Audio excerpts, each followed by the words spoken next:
Hi, எல்லோருக்கும் வணக்கம். Bigg Boss season 8 Tamil. So அந்த வீடியோவில் நம்ம முத்துக்குமரனுடைய ஸ்ட்ராட்டஜி அப்படிங்கிறது வந்து பார்த்தீங்கன்னா, நேற்று பிக் பாஸ் வீட்டில் ஒரு டாஸ்க் மூலமாக பயங்கரமாக வெளியே வந்துருச்சு.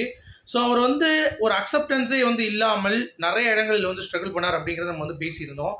பட் அதற்காக கப்பை வந்து பார்த்தீங்கன்னா ஈஸியெல்லாம் விட்டு கொடுக்கறதுக்கு முத்துக்குமரன் வந்து பார்த்தீங்கன்னா சாதாரண ஆள் கிடையாது. ஸோ அவருடைய உழைப்பு அப்படிங்கிறத நம்ம வந்து கண்டிப்பாக பாராட்டி ஆகணும். ஸோ அதற்கான ஒரு வீடியோ, ஒரு முடிவு வந்து பார்த்தீங்க அப்படின்னா முத்துக்குமரன் அவர்கள் வந்து எடுத்திருக்காரு. ஸோ அதை பற்றி தான் அந்த வீடியோவில் பேச போகிறோம். ஸோ வீடியோக்குள்ள போகிறதுக்கு முன்னாடி சேனல் புதுசாக கண்டிப்பாக சப்ஸ்கிரைப் பண்ணுங்கள், வீடியோ மறக்காமல் ஒரு லைக் பண்ணிக்கோங்க. சரியா? இப்போ நம்ம வீடியோக்குள்ளே போகலாம். ஸோ என்னை பொறுத்த வரைக்கும் முத்துக்குமரனுடைய ஸ்ட்ராட்டஜியை பற்றி சௌந்தர்யா வந்து ரொம்ப பியூட்டிஃபுல்லாக வந்து எக்ஸ்பிளைன் பண்ணிட்டு இருந்தாங்க. அதாவது அவனுக்கு அவன் ஸ்ட்ராட்டஜி வந்து கரெக்டாக நடக்கணும். சரியா? அப்படி நடக்கலை. ராணை வந்து பெல் எடுத்துட்டோன்னே அவன் எதிர்பார்க்கல. அது வந்து அவனுக்கு வந்து பொறுக்கலை. ஸோ நியாயம் அப்படின்றத மட்டும்தான் அவன் பார்ப்பேன் அப்படின்னு சொல்லி சொன்னான்னா, நீயும் ஜாக்லினும், அதாவது விஷாலும் ஜாக்லினும் ஒரு பிரச்சனை பண்ணி போயிட்டு இருந்துச்சு. அப்போ அருண் தான் வந்து நிப்பாட்டினான். அப்போ அவன் வந்து நிப்பாட்ட வேண்டியதானே? எதுக்கு வந்து அவன் தலையில்லை? அவனுக்கு மட்டும் ஏதாவது வந்தால் மட்டும்தான் அவன் வந்து பார்ப்பான். பொதுவாக வந்து பார்த்தீங்கன்னா நியாயம் அப்படின்ற மாதிரி பேசுகிறான் அப்படின்ற மாதிரி அந்த ஒரு ஸ்ட்ராட்டஜி. அப்புறம் பவித்ரா, கர்மா இஸ் ஏ பூமரேங் அப்படின்ற மாதிரி ரொம்ப தெளிவாக வந்து சொல்லியிருந்தாங்க. அதாவது நீங்கள் வந்து ஒரு விஷயம் பண்ணியிருக்கீங்க, எல்லாத்துக்கும் எங்கள் எல்லாத்துக்கும் சேர்த்து ஒரு ஸ்ட்ராட்டஜி பிளான் பண்ணீங்க. அதே ஸ்ட்ராட்டஜி உங்களுக்கு பேக் ஃபயர் ஆகி பசங்க எல்லாம் சேர்த்து உங்களை வந்து வீட்டுக்கு அனுப்பிச்சி விட்டாங்க. எப்படி எங்களை எல்லாம் 5 பேரையும் வீட்டுக்கு அனுப்பிச்சிங்களோ, ரயான் பெண்கள் எல்லாத்தையுமே 2வது டாஸ்கில் அனுப்பிச்சாங்கல்ல, அதே மாதிரியே நீங்களும் வீட்டுக்கு அனுப்புறீங்கன்னு சொல்லிட்டு அவங்க வந்து ஒரு அடி அடிச்சிட்டாங்க.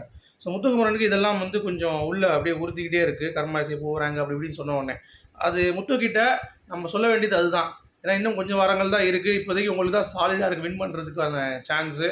ஸோ அப்படி இருக்கும் பொழுது தவறு ஒரு இடத்துல பண்ணுறீங்க, ஒரு டாஸ்கில் பண்ணுறீங்க அப்படின்னா அதை அக்செப்ட் பண்ணுங்கள். இல்லாட்டி அது வந்து வேறு மாதிரி வந்து ஃபேவராகவும் வேறு மாதிரி கேமே மாற்றி விட்டுரும். உங்களுக்கான வாக்குகள் வந்து ஏற்கனவே நாமினேஷனில் ரொம்ப வந்து அடி வாங்கும் அப்படிங்கிறத நான் ஏற்கனவே சொல்லியிருந்தேன். ஸோ அதுக்கேற்ற மாதிரியே முத்துக்குமரனை வந்து பார்த்தீங்கன்னா இந்த விஷயம் அக்செப்ட் பண்ணணும் அப்படிங்கிறது தான் வந்து பாயிண்ட்டு. அதை ரொம்ப பியூட்டிஃபுல்லாக புரிஞ்சுக்கிட்டார். ஏன்னா காலையில் எல்லாம் தூங்கி முடித்தோடனே காலங்காலத்தில் உட்காந்து நம்ம மஞ்சரி, ஜாக்லின் இவங்க 3 பேரும் வந்து பேசிகிட்டு இருக்காங்க. அதில் குறிப்பாக முத்துக்குமரன் இண்டிவிஜுவலாக ஆடணும். முத்து, மஞ்சரி, ஜாக்லின்லாம் தூக்கி கொஞ்சம் வெளியே வச்சுட்டு சும்மா ஜஸ்ட்டு பேசிக்கலாம். பட் அவங்கள நாமினேட் பண்ணாமல், அவங்க என்ன தப்பு பண்ணாலும் சொல்லாமல், இந்த மாதிரிலாம் வந்து கேம் ஆடுறது முத்துக்கு வந்து இன்னும் வந்து கீழே போயிட்டு தான் இருக்குது அவருடைய கிராஃபு. பட் அவருடைய உழைப்புன்னு ஒன்று போட்டிருக்காருல்ல, அதற்கு ஒரு விஷயம் சொன்னார். நிஜமாக நான் கண் கலங்கிட்டேன். வேறு லெவலில் இருந்தது. அதாவது என்ன அப்படின்னா, இந்த மாதிரி எனக்கு மெசேஜ் இங்கே வந்து நான் ஜெயிக்கணும், இல்லை நான் வந்து வெளியே போகணும் அப்படின்றதெல்லாம் எனக்கு வந்து இல்லை. என்னை நம்பி இங்கே ஓட்டு போடுறாங்களே அவங்களுக்காக நான் விளையாடணும். எனக்காக வந்து எனக்கு சப்போர்ட் பண்ணுறாங்களே அவங்களுக்காக நான் விளையாடணும். நல்ல பிளேயராக வந்து பார்த்திங்கன்னா இங்கே இருக்கணும். சரியா? அதே மாதிரி நல்ல என்ன சொல்கிறது, இன்றைக்கி கூட நின்றுருக்கலாம் அந்த லைட் டாஸ்கில் கூட. நான் நிற்கணும்னு ட்ரை பண்ணேன். பட் எனக்கு கை கொஞ்சம் இதாகிடுச்சின்னு நான் விட்டுட்டேன். கடைசி வரைக்கும் நான் வந்து நின்றுருக்கணும். தப்பட்டேன். இப்போ எனக்காக வெளியே எவ்வளோ பேர் வந்து இது பண்ணியிருப்பாங்க. எனக்கு அப்படியே ஒரு மாதிரி ஆகிடுச்சு. நான் டிக்கெட் பின்னாலே ஒரு பாயிண்ட் தான் எடுத்திருக்காரா, முத்துக்குமரன் ரொம்ப ஃபீல் பண்ணிகிட்டு இருக்காரு. ஸோ வெளியே நிறைய பேர் ஓட்டு போடுறதுக்கு இருக்கா அந்த தலைவா, அதெல்லாம் மேட்ரு கிடையாது. நீ டிக்கெட்டு ஜெயிக்கலனா கூட ஓட்டு போட்டு ஜெயிக்க வைக்கிறது ஆள் இருக்காங்க. ஆனால் கொஞ்சம் நேர்மையாக இருங்க, உள்ளே வந்து ஹானஸ்ட்டாக இருங்க. அந்த ஹானஸ்ட் முத்துக்குமரன் அப்படின்றது தான் நாங்கள் தேடிட்டு இருக்கோம். ஆனால் போயிடுறாரு.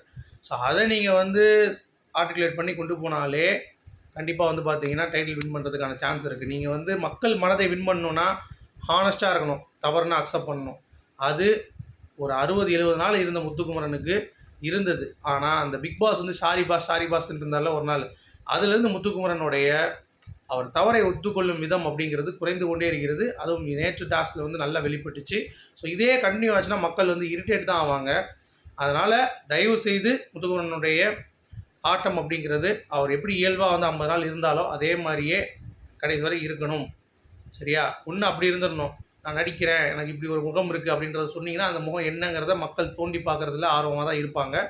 முத்துக்குமரனுக்கு ஒரு விபரீத முடிவு சீக்கிரம் எடுக்கிறதுக்கு முன்னாடி அவரே ஒரு அதிரடி முடிவாக எடுத்துடணும் அப்படிங்கிறது தான் என்னுடைய பாயிண்ட் ஆஃப் வியூ. ஸோ உங்களுடைய கருத்துக்கள் என்னென்னு சொல்லுங்கள். மீண்டும் சந்திப்போம். Good bye.